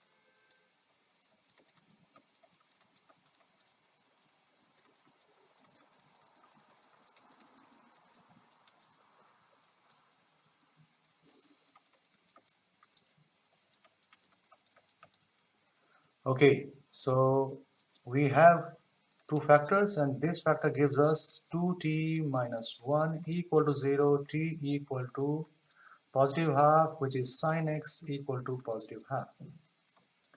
This gives us t equal to minus 1, which means sine x equal to minus 1. Okay, and we want our answers in terms of radians and up to pi only, 0 to pi. All right, so for this, it is easier. We can draw the graph because sometimes your calculator may not give you the right answer. If you put this in a calculator, it will give you minus pi by 2, which is out of our domain. So better you just for minus 1, 0, and 1, always draw the graph. It will give you the perfect answer. So sine graph, we know this is sine graph. This is 2 pi. This is pi. And where we want minus 1. Where is it minus 1? Here. This is the place where it is minus 1. And what angle is that? 3 pi by 2. So we got our answer, first answer. This gives us x equal to 3 pi by 2. That is the first answer. We can call it x1. All right, let's move on to the other one. Sin x is half. So we know it is positive. So it will be in this quadrant or this quadrant. Okay. X equal to sine inverse half, which is pi by 6. So this is an acute angle. We will write here and here. So what is this angle? This angle, it is pi by 6. So x2, because x1 is already taken there, so x2 is pi by 6 itself. x3 will be pi minus pi by 6, right? This angle, minus pi by 6, which is 5 pi by 6. Question, answer number 2, answer number 3. Okay, there is another question from the same year, 2020, winter 2020, and the paper 23. This is the question. I have never seen such a question earlier. In limited time, I have been solving these. Here they have given this information. Let me summarize for you. The width of a rectangular field is 300, length is 400. There's a person, Joseph, who wants to go from A to D. His speed in this field is plowed. So his speed in plowed field is 0.9 meters per second. His speed from C to D is 1.5 meter per second, which is not plowed, it's normal. And they're asking us to express total time taken in terms of X. So he will take some time from A to C and speed is different. Let's call it time T1. He will take another time T2 from C to D. Now he has to decide how far this C should be from B, and they have expressed it in terms of X, and that is our challenge. How far this should be from B so that he takes the minimum time, fastest arrival at D. So we know the time is, total time will be the T1 time and T2 time, correct? And since our childhood, we know that time is distance over speed. In both cases, we know the speed. Distance is the only challenge. Okay? And that distance should be in terms of x because they're saying find the total time t in terms of x. So let's connect these distances AC with x. How can I do that? Yes, it's a Pythagorean theorem application here because it's a 90-degree. So we can see that, let's call it AC square. Yeah? Hypotenuse square will be equal to one side square plus another side square. So AC distance comes out to be square root 300 square is 90,000 plus x square. Done. What about this? CD. Let's do CD here. And CD is clear. We know this distance AE is 400 meters. That means BD will also be 400 meters. Out of that, if we remove this x, we'll get CD. So CD is 400 minus x. right? Now we'll apply this in the equation we are writing. Okay, so time 1 will be distance over speed. Distance we have got already here, so square root 90,000 plus x squared, that's the distance, over time, over speed is 0.9 meter per second. Secondly, the CD is 400 minus x over the speed is 1.5 meter per second. And can we simplify this? No, one is square root, one is not, so it's better to leave it like this. Okay, let's find what is the B part asking. Given that x can vary, find the value of x in for which t is minimum. Okay, so we have to find stationary point of t. So for stationary point, we need to differentiate. So dt over dx will differentiate. 0.9 is a denominator and it's a constant. That means it's a good news. We don't have to worry about it. Just keep it out. We have to only differentiate this. Okay, can we write 90,000 plus x squared to the power half? That's what we can write this as, yeah, so that we can differentiate it easily.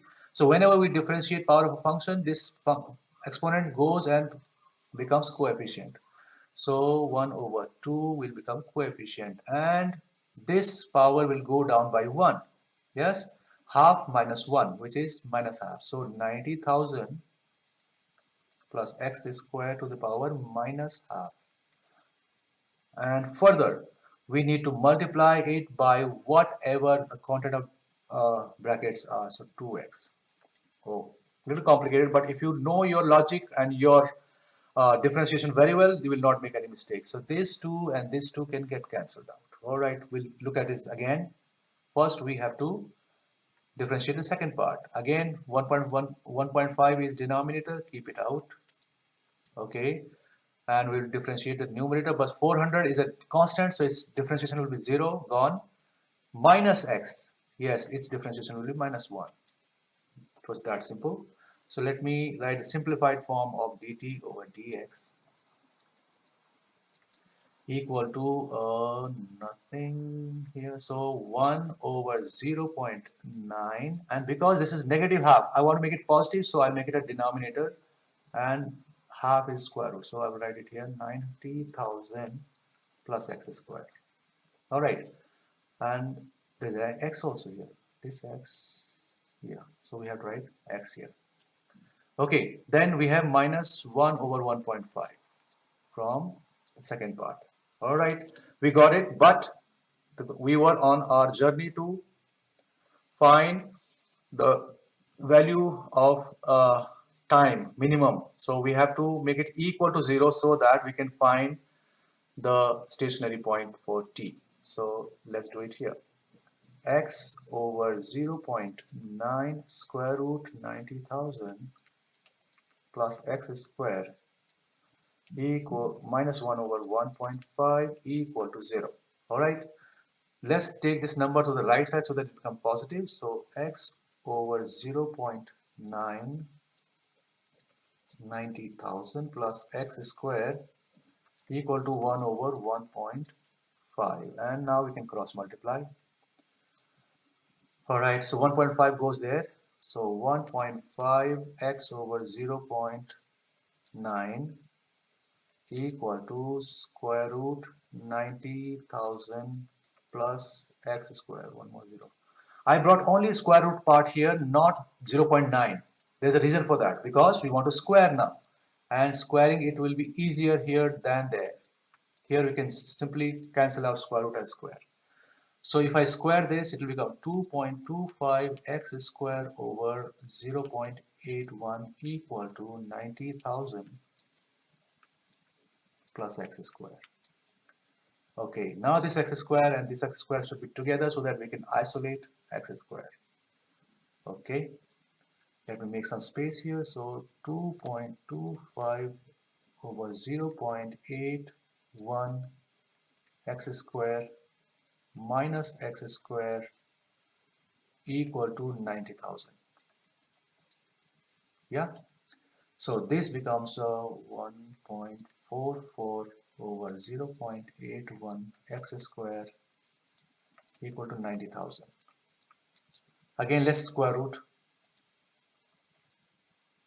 So it becomes 1.2 over 0.9 x equal to 9, not 90,000, no, 300.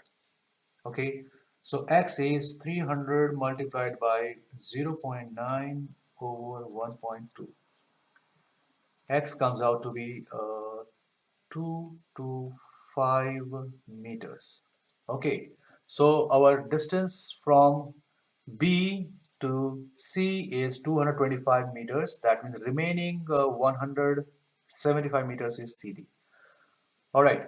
So now they asked us what is the time, minimum time. How much is that? So we have the time equation here, and here is the time equation we wrote.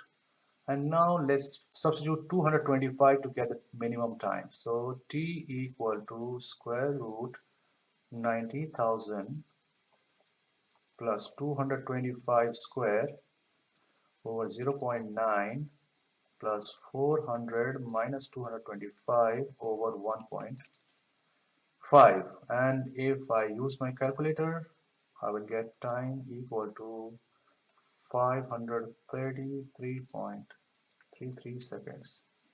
We can write it as 3 significant figures. 533 seconds is the final answer.